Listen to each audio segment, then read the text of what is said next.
Greetings and welcome to Let's Play Cat and Duck. No, not really. I just love this picture. It's like a cat and a duck. Where's your god now?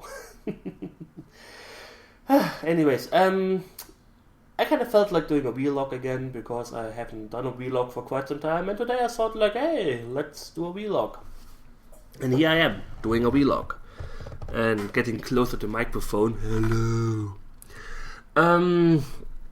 I kind of wanted to talk about a few things, and again, it's stuff I read about, heard about, wanted to talk about. I even mentioned one topic a few weeks ago on Facebook, and I asked people for suggestions, and I didn't get any. I mean, I don't know. If you have some topics you kind of want my opinion on it, I usually have no problem with talking about anything. If you bring up politics or something, then I may say, yeah, I'm not going to talk about this, mostly because I'm not that well informed about that, especially about foreign politics. I barely keep up with the German stuff here. I don't know, so don't ask me about, oh, in America, we decided to do this and that, and I'm like, yeah, that's nice for you. America is so far away, I don't really give a crap. But yeah, if you kind of want my opinion on mostly gaming related stuff or other things that may be noteworthy, then feel free to PM me or something. The worst that I can do is say I'm not going to talk about that. Anyways, I wanted to talk about crowdfunding, and I watched a video from Extra Credits. I think it was Extra Credits. Yeah, if I remember, I will put a video in the description box. If I remember, otherwise you have to click on the YouTube search and type in extra space credits. And yeah, anyways, at first I was kind of not really against crowdfunding or Kickstarter and stuff like that, but I just didn't I don't know how to explain this. Let's say it this way. I got onto this topic because I saw Al Lowe, creator of Leather Suit Larry, sitting down on a desk and asking people for $500,000 to create a remake of Larry 1, and it should become a AAA title. First of all, AAA titles kind of take a few years to finish, as far as I know. I don't know how long they will take on this, but anyways, I was kind of sitting down and was like, there's one of the big fish, or he was a big fish in the industry, sitting down asking for money to produce a game. Especially, why do you need $500,000 for a side-scrolling adventure game? I don't know. Sure, it's not free, but a coworker of mine made a game like that. A pretty good game. It got some press attention, at least in Germany. Patrimonium, if you ever heard about that. And some presses even said that it was the reason the genre, at least in Germany, got revived and not Runaway. I don't know. I haven't heard about that, but mostly because I am not into adventure games. But yeah, I will most likely let's play it sooner or later because my coworker asked me to. And yeah, but anyways, he made it without sitting down and asking for $500,000. So my first impression was, yeah, it seems like a cheap way to produce games.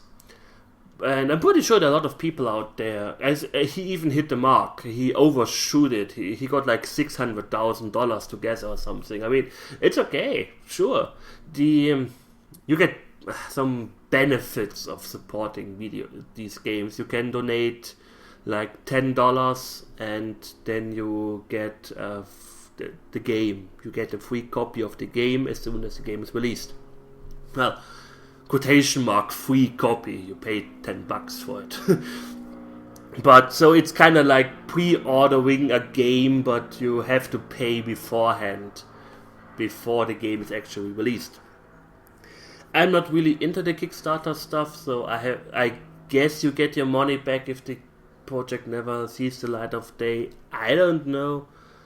But yeah, then I saw the extra not extra punctuation, extra credit video about it, and I kind of got a new view on the topic. And they say the good thing is that this gives the power to the consumers and not to the publishers. Because the publishers are usually at the moment the ones who decide what games get made and what not. Because there are a lot of design studios or coding studios, programming studios, video game studios, and they want to produce a lot of games, a lot of diverse games, different games, dungeon crawlers, adventure games, all the old stuff that kind of died out. And publishers are kind of like, yeah, it looks like a good game, but we kind of want another Call of Duty clone because the masses are stupid and only want one sort of genre dominating everything else.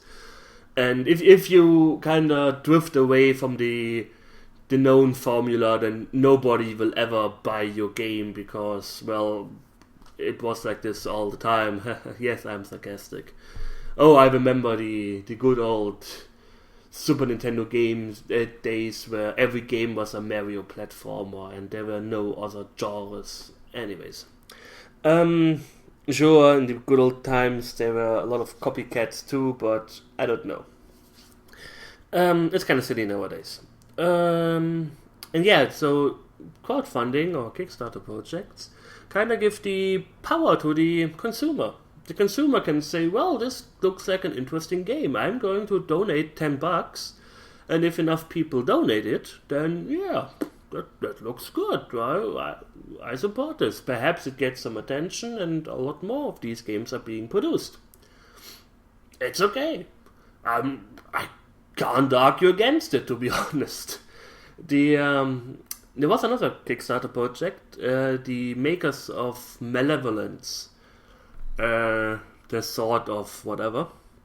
They also asked for some funds because they wanted to do intense quality testing, and they asked for like $6,000 or something. I mean, $6,000 for quality testing is a healthy sum, but something that it's arguably it's in the borders of normal. I'm pretty sure they usually get a lot more money for that, and they got $36,000 as far as I remember. At least they got a really huge amount compared to what they wanted. And they say, whoa, with all this money we are going to polish the game even more to give you the experience that you want. And yeah, like I said, that's a good thing, and I kind of like this idea to be able to kind of have some saying in it, because it's kind of silly that publishers who have the saying on what I am allowed to play and what I'm not allowed to play, because, well, if they do not support the games, then the games are not being made. If the games are not being made, I can't play them. One of the main reasons why I'm mostly looking at the indie market at the moment, because the main AAA titles, I don't know. Anyways, tea. I'm drinking warm tea. It's really hot at the moment, and I'm drinking warm tea. Well, some people will tell me that it is a good thing, and that the sheikhs in the Arabian countries do this too. So yeah, I guess there's something on it. Then again, they kind of wear different clothing and stuff like that. So I guess they are. I don't know. We have differences of 10 to 15 degrees Celsius at the moment in a matter of 2 days. It's crazy. Anyways. So yeah, crowdfunding. I kind of like the idea now that I watched the video. Before that I was kind of like indifferent about it. If some good old classic genres that kind of died out get revitalized with this, I can kind of see that's a good thing. The extra credit guys brought up some cons about this, and they're kind of right on some things. Like, it's kind of hard to get your game out. you really need a way to publish your games. Because it may be a really good game, but if nobody knows about it, you get jacked and shit. Because, well, there's nobody who supports this. But I'm pretty sure they can figure out something like that. Another thing I wanted to talk about is Let's Playing. Let's Playing in general, and some things I observed and that kinda, I wouldn't say bother me, but I kinda wanted to talk about. I had a pretty dry trolling time the past few months, and not really many people who felt the need that I have to die because I have the hubris to upload video game footage, videos with commentary on the internet for free entertainment. But I think it's because of summer vacation or something going on that a lot of people feel the need to be obnoxious again. But I usually read the comments and I'm like, yeah, I'm not going to change my voice because of you. It's a kind of big medical operation to change the sound of my voice just because some random person on the internet doesn't like it. It's kind of funny. I think I mentioned it quite a lot of times, but my voice diverts the masses. There are two kinds of people in this world. People who love my voice and people who hate it. Hate it with a passion of 5,000 burning suns. And yeah, this thing is kind of silly. And yes, I don't know. I don't really know what to say about that. I never understood the rhyme or reason to tell someone, well, I don't like your videos. It's okay. Don't watch them then. I mean, sure, you may argue, well, if you do not listen to negative comments, why do you listen to positive ones? Just because no one likes your video or something like that. Well, first of all, I'm pretty sure most people like it when people say nice things about them. And the other thing is, I never asked for someone's negative opinion.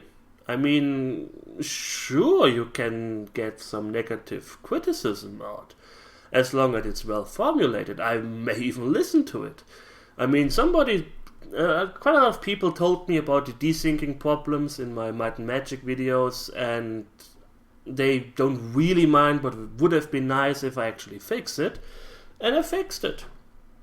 I sat down, I played with Virtual Dub a little bit around, and I found a way to automate the process, and I made it. 61 videos converted, all ready to go. Boop. So that's okay. I mean, like I said, if people are actually like, hey, I kind of want to watch your stuff, but there's something bothering me, I will listen to them. But if they are like, well, you suck and I hate you for that, and you do this and that, and I'm like, yeah, fuck off. You don't want to watch my videos anyway, so why are you bothering me with that? I don't get it. It's a lot of people. I love it. I love people who go to a Let's Play video and then complain that the person who does the video gives out commentary. Oh, I thought there will be more gameplay in this video and less commentary. Well, excuse me, princess, for making a Let's Play. If you want to watch just the gameplay, I would suggest you go and watch a long play. There's a difference. Cubex55 does a lot of long play videos. There's the website Recorded Amiga Games or Amiga Long Plays or something like that. There are videos that may suit you more. Watch them, not mine. And I especially like it when people complain about, I think it was in Lord of the Rings, oh, I thought there would be more gameplay in this video. Yeah, I beat the game. There are like 20 other videos after that. Well, okay, not really 20, Lord of the Rings didn't take that long, but you know what I'm talking about. I think it was like 10, 15 videos max. And, well, I beat the game. I can't show you more gameplay. Sure, I'm commenting on it. I'm complaining that Frodo was stuck, or the second player was stuck all the time, because, well, it's commentary. I have to say something. I talk about something because I'm doing Let's Plays. I don't know. I think the worst thing that can happen to a Let's Player is if somebody who who really loves a game, who beat the game 5,000 times in his life. And if one of these people find your videos of playing the game semi-casually or not knowing everything. I have people cuss me out because I didn't know some obscure facts about a game, or I missed a secret somewhere and it may have helped me later on in the game, and I was complaining that it is so hard, and they are like, if you had solved the riddle of the Sphinx backhanded without looking at the TV screen, you may have found a secret weapon that may have helped you there. And I'm like, yeah, seriously, I had a guy complain for 10 videos on a finished Let's Play because I did not pick up a grenade. It was in Jagged Alliance. 10 videos! Why do you complain? 10 videos on a recorded Let's Play. It was 1 freaking year old that I didn't pick something up. Seriously, what is wrong with some people? I'm really like, whoa, I'm amazed. But then again, I kind of know the problem because I cannot watch other people play Dungeon Master. I can kind of understand these people who are like this. Well, I know the game in and out. Why does he say something that is wrong with this pristine diamond of a game?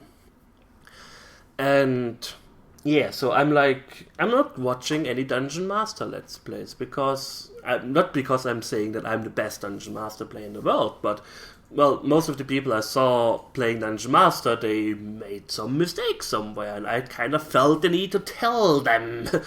But then I held myself and I was like, yeah, he has fun, he most likely beat the game, he doesn't need to know everything or whatever, and yeah. Another thing, also about Let's Playing, I want to talk about, and I had a really hard time finding the right words for that or something like that. It's about, I don't even know how to start. Gilvan told me about that, or explained this to me, and a lot of people are watching my videos regularly and have been watching for quite some while. I'm doing this now, I think soon for 3 years, and I enjoy it. I still kind of enjoy it. Sure, if I get a huge amount of I hate you, it kind of dampens my enthusiasm to make more games, but so far I'm quite happy and I'm looking forward to record more soon. But one thing that kind of bothers me, it may be because of my introversion, and like I said, Gilvin told me about it, some people know me quite good because of my Let's Plays, because I'm talking about private stuff or behind the scenes stuff, or mention something. During my vlogs I usually talk about a few my opinions and stuff like that, and so on and so on. So they know a lot about me, and they have this connection going on, like he's like a friend, because I know a lot about him and stuff like that, and they feel the need to, after 2 messages or I replied to 2 comments, acting like we are the best buddies in the world. Newsflash, we are not. Don't get me wrong. Seriously, do not get me wrong. I appreciate everyone who watches my videos, who enjoys my videos, who leaves positive comments and or sends me PMs and stuff like that. I do not want to discourage that. You can send me messages and talk with me about video games. You can talk with me about Let's Playing or stuff like that. And perhaps we get to know each other a little bit better, but I have to get to know you first. Do not send me a message stating, hey, I watched your videos for quite some time. How about you give me all your private information out? And I'm like, yeah, I'm not going to do that. Who are you? Help me. I don't know. I had a pretty bad experiences with giving out my Skype information or Steam account information, stuff like that. And like I said, because perhaps it's because of introversion. I don't really feel the need to have like 10,000 of friends or something like that. You can say, I made some friends doing the Let's Play. I even made a best friend. Gosh, I'm so happy that I met Lady Gilwin doing the Let's Playing. But it's not like everybody is now my best friend just because they sent me 2 messages or something like that. It is something that slowly builds up. Really slowly builds up. You kind of have to see this as 2 people. There is Elanarae, the Let's Player, which is a small fraction of a part of me. It's a small part of my personality. I am kind of like that. I am like this in real life. I have a potty mouth. I make fun of almost everything. I usually try to entertain people around me. I kind of might try to be funny and stuff like that. It usually works. And yeah, but it's still just a small part of me. I mean, I'm more than playing video games and coding, and it's kind of like, yeah, some people kind of forget this. And they act like just because they know a few things about me that we are best friends now. And it's not like that. And like I said, you can send me messages. You can talk with me. I really enjoy the contact. It's mostly because why I have Twitter, why I have a Facebook page, why I mention them so often. I have them in my profile, and you can go there, click it, like it, and interact with me. I'm usually posting everything every 2 times per week or something on Facebook. You can send me messages on Facebook. It's my private, not my private Facebook page, but a fan page, and I enjoy the contact there. I enjoy reading thoughts when I mention something about what other people think. Sometimes I get a discussion going on. It's totally okay. It's just, don't ask me for my private information after I reply to 2 of your comments. It's weird. I don't know. I mean, I had people asking me for relationship advices after we talked a little bit about video games. Like, really, 2 messages, the next, bam, I have this problem with a girl here. And I'm like, yeah, do you ask a blind person how you should decorate your room or something like that? I don't know. I mean, I'm not the worst person who can ask you for that. Or people felt the need to comment on my private life or my business life or something like that. And I'm like, yeah, I didn't ask for your opinion. Really? I mean, who are you? You are just some dude on the internet. I am just some dude on the internet. I'm just someone who feels the need to talk during video games and kind of records himself doing it. It's all I'm doing. One of the main reasons why I don't call my viewers fans. I really hate referring to people who watch my videos fans. I am not fan-worthy. I'm just kind of like an entertainer or something like that. I don't know. I really appreciate, like I said, I appreciate every comment that I get. I read every comment. I'm checking my inbox daily or several times per day, to be honest. And I'm really looking forward to messages. I really like it, but it's just, I don't know. I had people cuss me out because I did not reveal my private information to them. Yeah, I'm not going to give you my private email. I'm not going to give you my private Skype, something like that. I had done this in the past, and it wasn't a good idea. Sure, I made some friends. I met Darth Helmet over Twitter. He was responding to a few of my tweets because, well, I am... when I was talking with Solka or something, and he was kind of talking back, and then we got into a conversation going on, and I found out he does Let's Plays too. After that, we talked a little about Let's Plays, games, and then we exchanged Skype information. That's how it usually works. That's how it usually works in the real world. I mean, you do not meet a person and ask him, hey, where do you live? Give me your address now. I want to visit you. How about a key to your apartment? That would be nice. I mean, I can visit you every time you want. Or don't want. I don't know. That's just an example. With Solka, the same. I mean, I commented a few on videos, sent a PM, we talked a little bit, exchanged Skype information, yada yada yada. Like I said, that's how it works. I don't know. Gilvin sent me a private message. We talked a little bit about private messages, and got things rolling from there on. Then we exchanged Skype information, and now she's my best friend. But it wasn't like, hey, how about you give me all your Skype information? No, immediately. And if you don't do it, then I will call your mini head or something like that. Ugh. I don't know. God, I love this tea. There's nothing else, at least nothing that I planned to talk about. Might and Magic is still going on, and I think I uploaded 1/3 of all the videos. I think I mentioned it earlier, I have 61 videos. I'm not really sure what I should let's play after that. Of course, there's Might and Magic 8, there's Might and Magic 1, there's Might and Magic 2. The thing is, I have no idea if people are like kind of fed up with the whole Might and Magic thing, and they're like, yeah, how about you play something else?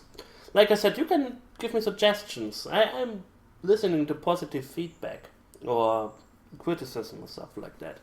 And you can make suggestions like, hey, it would be nice, how about you play this and that game? If I can get my hands on the game and I can get it to record, then yeah. If you suggest a modern game, then I will most likely say, yeah, I'm not going to record this. I don't have the most powerful computer in the world.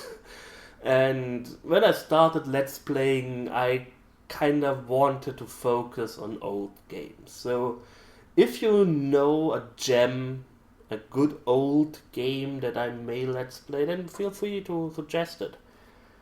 Most of the time I have to get it in a window. I'm still too cheap to buy fraps. I mean, of course I could afford it, but I'm not going to.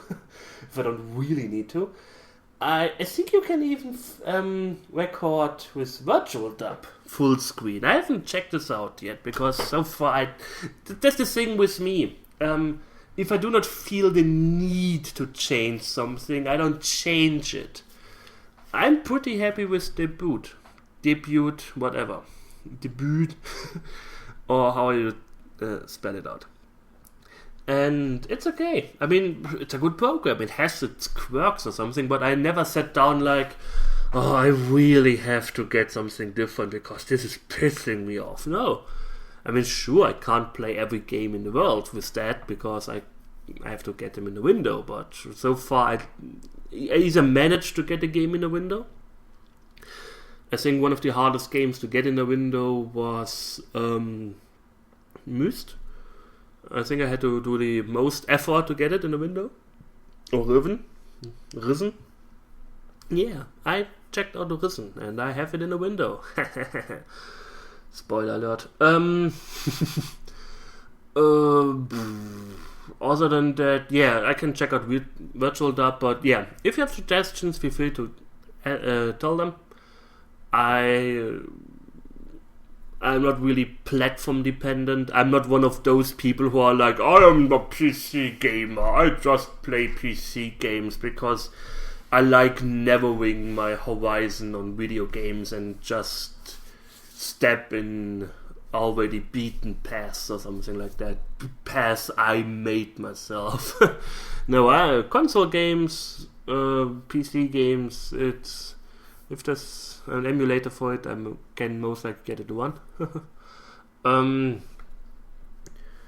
Like I said, I'm open for suggestions. If people are like, hey, it would be nice if you could play after Might and Magic 7, like a strategy game or something like that, and suggest one, and yeah. Like I said, the worst thing that can happen is that I say, yeah, I don't really feel like playing this game.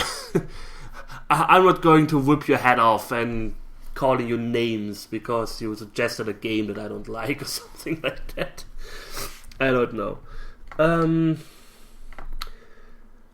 So far so good.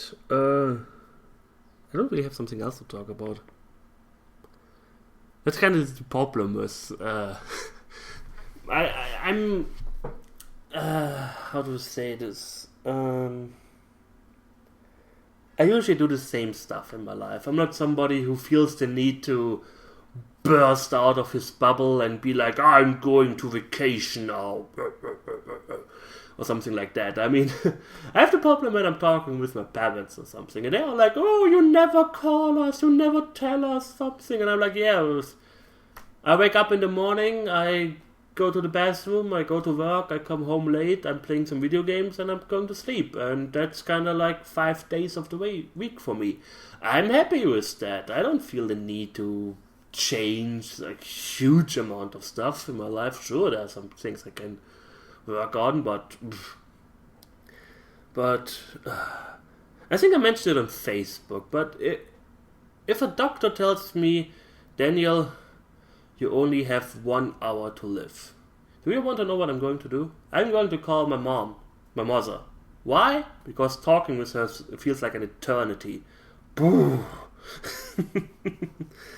And yeah, but parent stuff, I'm not going to bother you with that. Other than that, there's not much going on. Not much that I can talk about.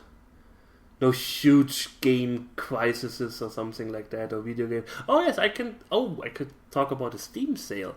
I bought quite some games from the summer sale, and I also read an article on Gamma Sutra about this, and a lot of publishers, design studios, and stuff like that, they made a huge profit with the summer sale, even though the video games were sometimes really cheap.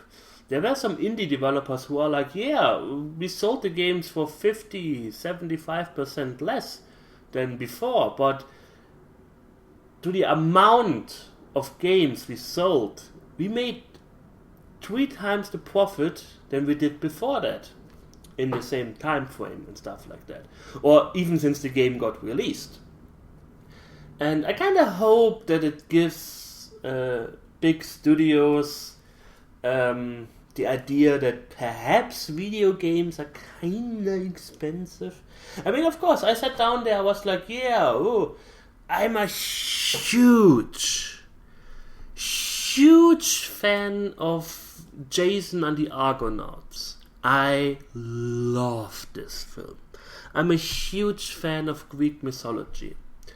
And there is a game, Rise of the Argonauts, and yeah, I was always like, oh, I heard some bad things about this game, and it's like, I think it was $30 still, €30 still, and I was like, yeah, I don't know. But then they sold it for, I think, 50% less, 75% less, and I was like, yeah, why not? Let's try it out. And that's, well, I think I got it for $5. That $5 they wouldn't have gotten without that. And if more than 6 people decided, oh yeah, $5 is okay, then they made more profit than selling just 1 copy to a person. Simple mathematics. Sure, I'm pretty sure they won't release AAA titles now for like $5 or something, just in hope that 5,000 people will play them. I mean, that's the problem. I have so many games now. I bought a lot of games. I bought Cthulhu Saves the World. Pretty good game. Really nice. If you like the old Super Nintendo style RPGs, I can suggest it. Breath of Death. Was it 7 or 8? I think there's only 1 part out. I don't know what it got. Anyways, I got it in a bundle with Call of Cthulhu for €1, €1, and I was like, yeah, 2 games for €1. I'm on it. I haven't played this yet because I kind of wanted to beat Cthulhu Saves the World first. I got Dear Esther. I was kind of interested in that game, and I started it. It's okay. Yeah, $2.50 or something like that. It's okay. I don't know why somebody would pay $20 for that. Anyways, I got Warhammer 40k Space Marine, this God of War-like clone, and I honestly don't know why this game got so bad, such a bad score, and such bad critics. I'm happy with that game. Sure, it's not a full price title. I think my vision is kind of changed, or my idea of the game is kind of different because I got it for such a cheap price. It's not a $60 title. God of War is not 60, and I love the God of War series, but I wouldn't pay full price for God of War. At least not $60, €60 price. 40 is okay. Yeah, kinda. Still, it was a good game. It is a good game. I think I've almost beaten it, not fully yet. I got a Dawn of War 2 strategy game, or Warhammer 40k 2. It's okay. Yeah, you can play it. I got Metro 2033. I kind of just started the game. I'm not really that fond of it, to be honest. It has a pretty sick atmosphere, and I really like that. You really feel like in a subway station with a few refugees, and there's the tension going on. And I really liked it, but I didn't really like it that so far all of the fights I had were scripted. I don't know, it's a lot of script, I don't know. Anyways, but still, it's a good game. It's not really bad. What else did I get? Yeah, Rise of the Argonauts. I talked about that. I'm really amazed about it. I'm pretty sure I'm forgetting a few games here. I could check my Steam account, but I don't really want to show it. Let me think. What else did I get? I think I'm pretty sure I got other games. I totally forgot it. Oh yes, Penumbra. The whole Penumbra series. I beat the first game. It wasn't bad, but yeah. I don't want to spoil anything, but when the game introduces weapons to you, you kind of lose this fear of the enemies and stuff like that. I prefer my horror games where I'm helpless, to be honest. Oh yes, and I got Divine Cybermancy. I started it. It's okay. Can't really say much about it. I didn't really get into it. I heard a few things about it, and it's okay. It's kind of like a FPS RPG. I've been playing a sniper guy most of the time. It's okay. It's not a bad game, but I don't know. I don't like the setting. I think if the setting were different, I may get more into it. But it's kind of like this cyberpunkish medieval Japanese mix of, I don't know. It's kind of strange. Hard to describe. My best friend, he got Alan Wake. He was kind of happy about that, and Civilization, and now he's blabbing my ear off every time he's played this game. I should have gotten Civilization too. I kind of regret not getting it, but what can I do? Yeah, like I said, I hope the cheap Steam sale kind of tells the publishers that we are more readily okay to buy cheaper games, or more people will buy cheaper games. Then again, like I said, there's the knack of I don't have that much time anymore, and the games that I bought, they will suffice for a few months, so you can't really say, okay, we just sell off all the games for cheap because we will make a lot more money from that, because a lot of people are like, yeah, I still have 200 hours of gameplay before me. So I'm not going to buy this game at the moment. I don't know. Hard to describe. Anyways, like I said, don't get discouraged by the friend thing of my Let's Plays. I really enjoy talking with my viewers or interacting with my viewers, but get things slowly going.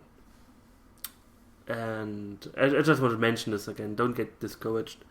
Just imagine that there are 2 people there, and if you want to, you have to befriend Elanarae first, and then there's this huge wall, and after that there's my real self, or my full self, not my real self, my full self, and try not to break through the wall, but ask the guy, the Elanarae guy, for the key to the other part. I don't know how to describe it. Anyways, 40 minutes, I'm happy. I thank you for watching. I hope you enjoyed it. And there's a cat and a duck on this picture. How awesome is that? Anyways, I hope you enjoyed it, and we will see each other soon. So take care and goodbye.